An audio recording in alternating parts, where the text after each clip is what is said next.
Good morning and happy Metta Monday. I'm joining you from the same space but set up to teach yoga. Mostly because I'll be teaching yoga later today for free at noon. But also I think it's timely to just share a couple of practices rather than just talk. I have been kind of aware of my own process with this adjustment of kind of a grieving, like we've lost freedoms, we've lost, the ability to connect easily. Some of us have lost financial resources. I've been impacted, so there's just so much that's changing. And so I think I just wanted to share some practices for sitting with the feelings that come with grieving a loss. And, we don't always think of grief as something that happens with, something other than losing a person. I think there will be and is already some grief on that front as well. But there is grief associated with losing a job, losing a way of life, even if it's temporary. And so my invitation is to really, honor that. We don't habitually honor our feelings, especially in American culture. How many times have you said or been spoken to with the words, "Don't be sad," and it's from a loving place. It's like, I don't want you to be suffering.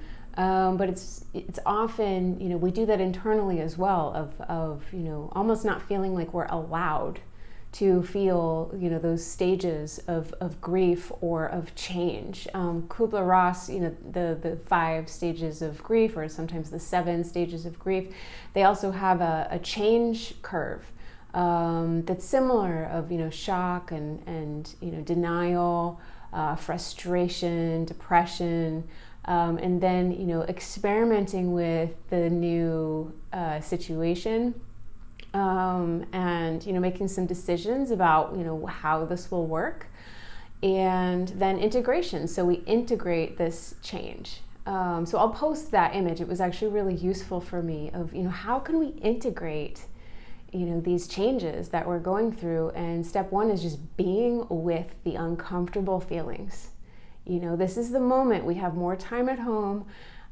We've got to sit with our shit. Okay?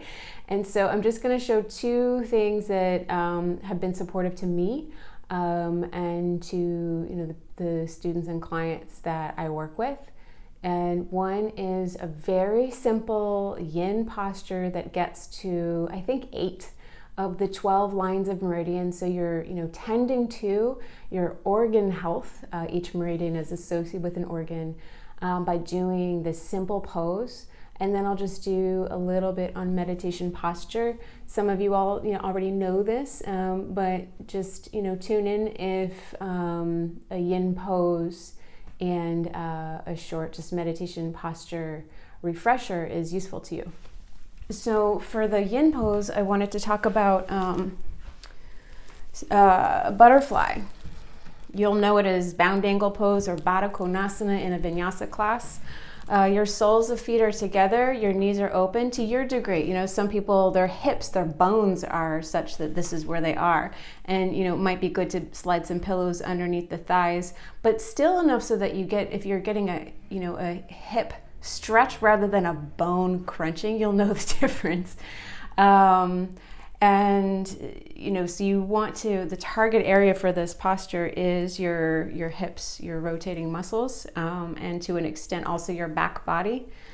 And my hips are much more open than my lower back, so I put a block in front of me, but my invitation is to just be super creative with props in your home.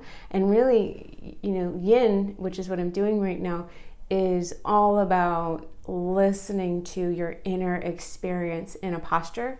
So you find the posture, you let all the muscles relax, and then you hold it for at least 3 minutes. So maybe you could try counting about 15 long breaths, or you can just set a timer and sit with what comes up. It won't be comfortable, but the opportunity that we have is to just be with whatever feelings we're experiencing because of and through this transition. So if I were really practicing this, I would allow myself to just really sink in. So no muscular engagement in a yin practice. You're just letting yourself sink in. If your neck is, if it doesn't feel good to have your neck suspended downward, you can prop your head up. So lots of options for this pose. And again, hold it for 3 minutes. And the other thing I just wanted to demonstrate is, a meditation posture. So you can sit in a chair, you can kneel, you can do anything like that. But what I want to suggest is, even if you're in a chair, prop your sits bones up a little bit. So get them a little bit higher. So whether you're sitting in cross-legged or you're kneeling, you just want to avoid this. This is a no, this is a yes. So you want to avoid the lower back overstretching. You don't sit in cross-legged if this is what you look like from the side. So you really want to find something underneath your butt so that you can tilt your pelvis in a way that's supportive to your lower back. So again, we're avoiding this posterior tilt. We're looking for this anterior tilt. And you're looking for a nice long spine. And this will just allow you to get the most out of your meditation.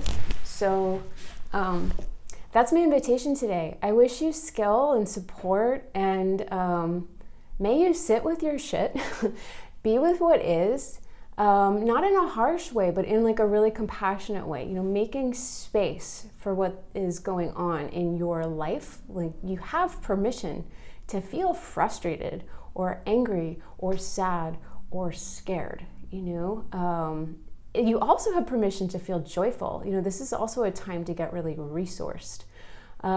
So that's an option too. Don't feel guilty if you feel good.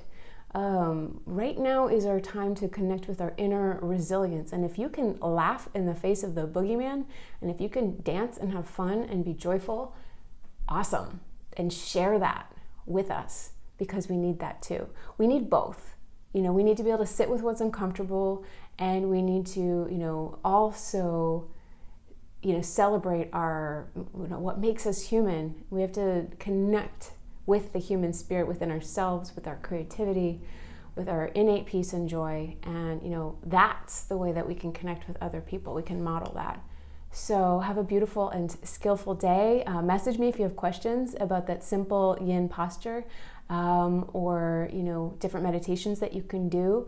I hope this supports your body and your mind and your spirit, and I'll see you next week.